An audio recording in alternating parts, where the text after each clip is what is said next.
It's what now? Questions rise in the depth of night. Stories unfold where the heartbeats blend. A new page turns, but where's the end? What now, what now? The people say. Voices echo, we pave the way. Real talk, real love, no filters here. What now, we make it clear. Yeah, the silence speaks and the rhythm knows. What now, every tale we tell. The energy grows, jazz in the soul and the truth in view. Old school style, but the lens feels new. Greetings, everyone. Thank you for tuning in to the new local community show, What Now? And we are honored to have with us Maricopa's Chief of Police, Mark Goodman. And we just want to talk, a little bit about what some of the policing issues might be, or maybe if you could share some of your wisdom and help us out. I have a couple questions, if you don't mind. First of all, I wanted to say, how long now have you been Chief of Police here in Maricopa? Thanks, Chrystal. Thank you for having me this afternoon. I've been Chief of Maricopa now, approaching 2.5 years. I got here in January of 2023. Okay. Wow. So still sort of a new situation, but... Yeah, still relatively new, still getting to know the community, still engaging with the community. It's one of my goals to build genuine relationships with our community members, so I try to get out as much as I can. I try to be visible, I try to be accessible. I live here in the city, so I encourage people to engage me when I'm out and about and to let me know what their concerns and their observations are, and I'm having a great time. I can honestly say I see your engagement and it really is working. People really draw to you. You're easy to talk to, you're easy to communicate with in general, and you are always there, and I appreciate that. I have a couple questions though about maybe what your vision is for the future of public safety right here in Maricopa. Yeah, thanks for that, Chrystal. Maricopa, as we all know, is growing quickly. It's growing in leaps and bounds. And so my vision of public safety and policing here in Maricopa is consistent with the city's vision, and that is being premier. The city, we want to be a premier city here in Maricopa, and I want the Maricopa Police Department to be a premier department. And so we are working towards that goal. It's like leadership. Leadership is something that you never quite get there. Yes. The goalpost is always moving, and good leaders know that. And so the same applies to building a premier police department. Is the goalpost is always moving. It's always expanding. The needs of our community are always expanding. So it's important to be agile. It's important to be able to pivot. It's important to be able to give our people the training they need, the equipment they need, all the things that go along with being premier in policing. And we are starting to move in that direction here in Maricopa. It's evident, believe me when I tell you, I can see the difference. And I'd like to talk a little bit about how do we unlock the full potential of the city? What does that look like in policing? Wow, yeah, that's a great question. That's kind of a multifaceted question. We want our people to be well-trained. Yes. We want them to be transparent in what they're doing. We want them to provide a very, very high level of service. We're not perfect as police officers. Police officers are people too, right. And we make mistakes as well. But the idea is to minimize the mistakes we make through training, through experience. Experience is the best teacher in law enforcement. And so it's important for our people to get those experiences so that the next time they see something that's happening in front of them, it's not new to them. Yeah. And that's part of what our training goals are. We try to do immersive training. We try to do training that introduces our people to stress in a controlled environment so that they can make good, clear-headed decisions under stress. And I would imagine being under stress like that all of the time, it has to take a toll on you. It can take a toll on you, and I think you probably have a question about wellness for our people. Yeah. So I'll talk about that. I'm glad to talk about that for a few minutes. So a lot of police departments are moving towards having what I like to call wellness programs within their police departments. But what do wellness programs really look like? I mean, obviously they're going to differ from agency to agency, no question about that. But let's make it more than just a buzzword. Let's make it part of our culture. Yes. Let's build it into our policy. Let's find ways to engage our people in a way that's meaningful to them, not meaningful just to me as the chief or our command staff. What's important is that it's meaningful to our officers and to the people doing the boots on the ground work every single day. How can we make their lives better at work so that we're creating a culture that draws them into the police department to be great police officers and great police employees? Because it needs to be a pleasant experience for them as well. That's a hard job. It does. It's a difficult job. It's a difficult, dangerous, and challenging job to begin with. So how do we create that culture? Well, part of the things that we're doing is having a holistic approach to wellness. Not just small little niche things that we can point to and say, yeah, we got a wellness program. Well, that's great. One little thing does not make a holistic wellness program. It's department culture, it's support from command staff, it's support from our city council, which by the way is amazing. It's support from our executive team, which by the way is amazing.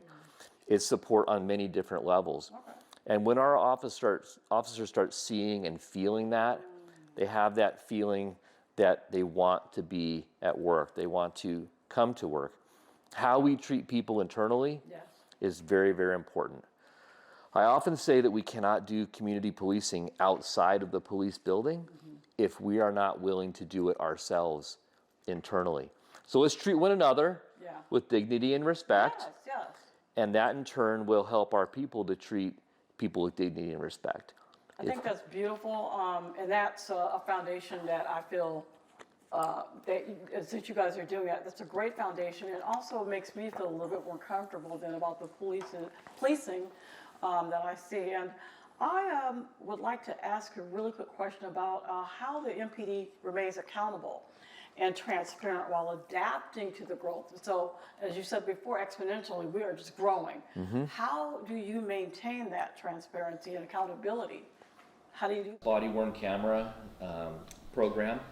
Last year, we added in-car cameras to our fleet. So all of our enforcement vehicles, with the exception of our motorcycles, have in-car cameras.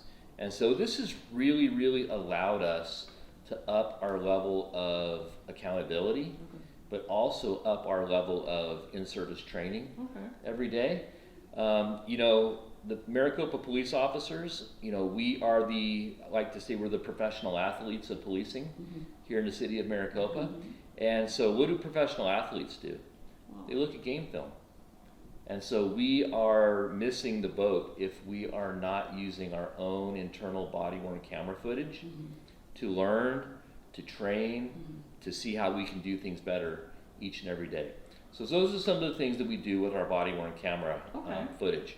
Additionally, you'll find some of our key policies online, available to the public, right on our webpage.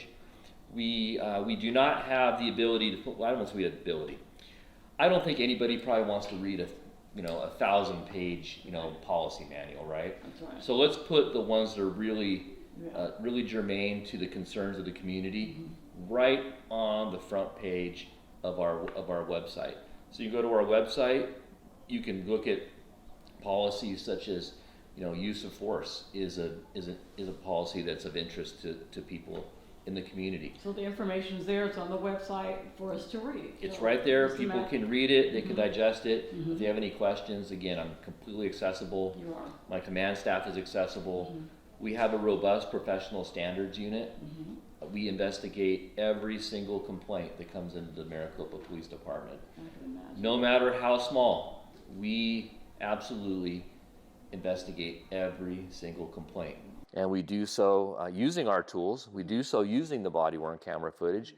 We use the written product that the officers produce each and every day, along with body-worn camera footage. And that is one of the ways that we help to hold our people accountable. So that camera footage, you guys are looking at that, I want to say in time, Or is it that something that you review later? So we do both. Okay. If we have a major incident occur, we're going to look at that footage right away. Wow. And then if officers have an unusual incident that occurs, my expectation is that they're looking at that footage the next day in briefing. Wow.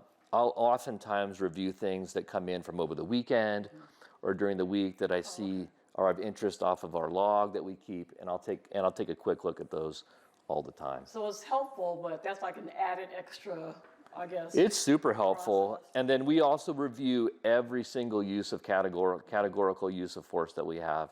We review the body-worn camera footage, and then our command staff makes a rendering as to whether or not that use of force was in policy, outside of policy, consistent with Arizona state law, consistent with the Constitution, and then if we see any training issues that come up. Well, I see a definite improvement since you've been here, and we're going to take a quick break and come back with Chief Goodman of the Maricopa PD. Arizona is full of stories, strength, and people ready to rise. From business tips to breaking stigma, we're bringing Arizona together, one story at a time. What Now is more than just a show, it's a movement. Real voices, real conversations, and real change. Like, no, there are people besides your mom and dad, besides your granny and grandpa, that want you to be the best that you can be. Safe place and being somewhere, someone that they can trust and give wise counsel is important. Our main focus right now is teaching families how to buy homes. We teach the steps to home ownership. We also help with strategies for rental assistance and mortgage assistance. And we are, again, informing the community on the steps so that everyone can be informed. What did you do? How did you help people? That's super important to me, and that is the rent you pay for living on this earth. I'm in love with mental health. I'm in love with helping individuals to feel better about themselves and helping them to find a balance. So make sure to tune in, and pretty soon you're going to be asking us, what now? Subscribe on YouTube. Follow us everywhere. What now? The conversation starts here. Welcome back to What Now? And we're with Chief Goodman, who is really giving us great information about the police department. And I am really excited to know that you have a youth cadet program. And I'd love to find out a little bit about that. Could you share a little bit about the program and how it got started and the whole process? Sure. So our youth program is based upon what originally started out as a program through the Boy Scouts of America. Okay. Back historically, the Boy Scouts sponsored a law enforcement specific program called Law Enforcement Explorers, and they became known as Explorers. Okay. And so we had an Explorer program here at Maricopa PD before I became the police chief, and by the time I became the chief, it had transitioned into being called our cadet program. Okay. But the program is almost identical to the Explorer program. So the terms are sort of synonymous with one another. It's no longer affiliated with the Boy Scouts, but the program lives on and the tenets of the program live on. And that is to provide young people, typically young people in high school, typically between the ages of 13 all the way up to 18 or 19. Okay. We have some participants who are freshmen in college, and they typically age out after their freshman year of college. And the idea is to teach these young men and women, and yes, we have men and women in the program, and also we have advisors who are volunteers within the police department. They're all sworn officers, and they come from all different places from throughout the police department. Some work in detectives, some work in patrol. Really?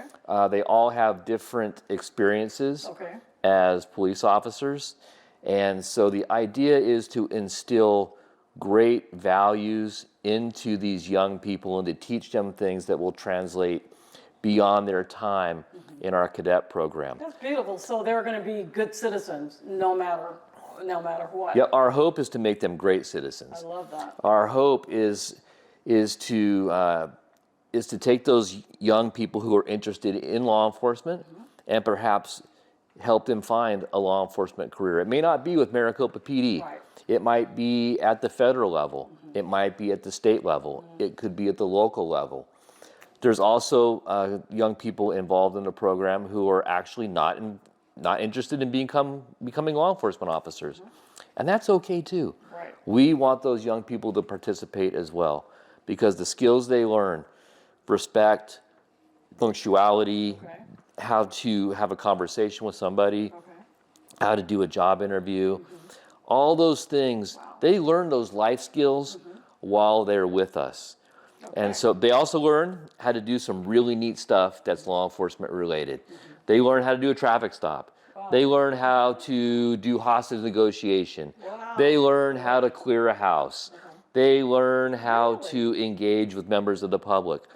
And they do that because every year they go to Chandler and they have a competition every January between other Explorer and Cadet programs from throughout the whole United States. Wow. Mostly the teams that come to compete are comprised of the Western United States. Okay. California, Arizona are two of the most popular destination agencies that come to this competition. How large of a group every does that year. end up being? Well, it ends up being pretty large. Oh, yeah. Yeah, I've gone to the competition to watch our young people compete, and there are literally hundreds of young people there competing in different scenarios. And so last year, I'll brag on our Maricopa cadets a little bit. They brought home some hardware from that competition. They brought home some. They placed in some of the events. They did an amazing job. And remember, they're competing against much larger agencies.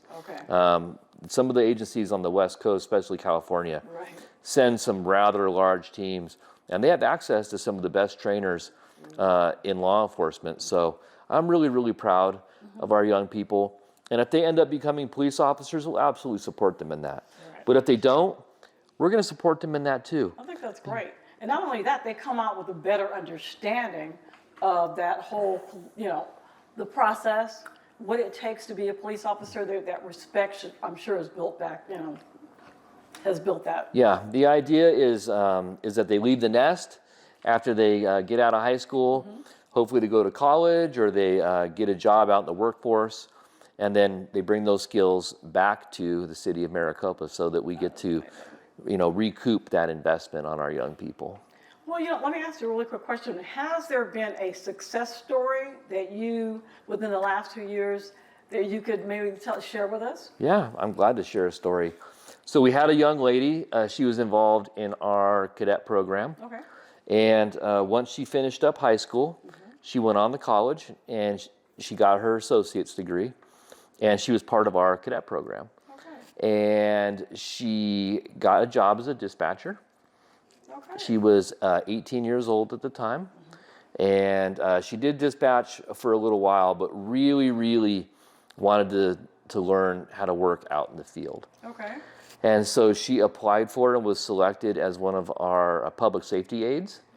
So our public safety aides, they assist our sworn personnel by taking calls for service that we don't need to send a sworn officer to. We don't necessarily need to send sworn officers to parking complaints or to animal complaints or even to small-scale collisions. For instance, collisions that happen in parking lots, things like that, where there's nobody's hurt. Maybe some information needs to be exchanged between some parties. So they roll out to those kinds of calls. And so she applied for a job as a public safety aide and was hired. And she's now working as a public safety aide. And as she gets a little bit older, she is preparing for applying as a police officer at Maricopa PD. So what a great success story. Oh my gosh, yes. Yeah, oh my gosh, yes. That is what we want exactly to happen with our cadet program. And she's an amazing young lady. And I think if she stays on this path, that she's hopefully going to be an amazing police officer here in the city of Maricopa. And she's homegrown. She's born and raised here. Beautiful. And I would imagine that some of them come out and share their experience with other students. And have you seen that they tend to draw other young people into the program by them sharing their experiences? Have you seen? Our program is full. Yeah. Yep, our program is full, and that's because of our great advisors, because of our great instructors, but it's also because of the young people who are telling their friends to join. And hats off to the parents. Thank you, moms and dads, for letting your children participate in our program, for entrusting them to us at the Maricopa Police Department. Thank you for shuttling them Yeah, I was gonna back ask and you. forth to the police department. It's every Thursday Okay. in the evening after school. They start around 5 o'clock. Okay. They do some physical conditioning, Okay. which is also something that we want to make sure that they're doing. They get exercise. Uh-huh. And then they do some academic stuff and they start learning. So the parents do have to make a commitment to getting them there, following through, making sure, yeah. So I think that Yep. speaks to the parents really getting involved. Yeah, thanks mom and dads for doing that. We greatly appreciate it. And then in exchange, the department or our Maricopa Police Foundation, our nonprofit, they pay for the cadet program, and they pay for the competition every year. Okay. So the entry fee is around $3,000, a little bit less than that, but Okay. ballpark around $3,000. And the Maricopa Police Foundation steps up, Okay. and they pay for that. And then we do fundraising through the foundation, through golf tournaments, Okay. and through I think we're gonna do a pickleball tournament coming up here. That's cool. So keep your eyes open for that. That'll be something new that we're gonna do this in the very near future. But If our viewers wanted to find out a little bit more information about the cadet program, where would they go? To your so they website, can email? contact me directly. Okay. And then I'm happy to send their email to our advisor staff Okay. so that they can get the information they need directly from the advisors. That's fantastic. So if you'd like to give me a call, my number is 520-316-6909, or via email at mark.goodman, Goodman, at Maricopa dash, not the underscore, but a dash, maricopa-az.gov. That's fantastic. Wow. So I think I had one other question. That was, how could we support the foundation? Business owners, people like that. I'm interested now in seeing what I could do to support that. Yeah, we have our golf tournament coming up, and Okay. if you'd like to be a sponsor Okay. for our golf tournament, please get in touch with me. I'm happy to send you a sponsor packet. And really, it's whatever you'd like to do for a sponsorship. We do have different levels Yes. of sponsorship that are available.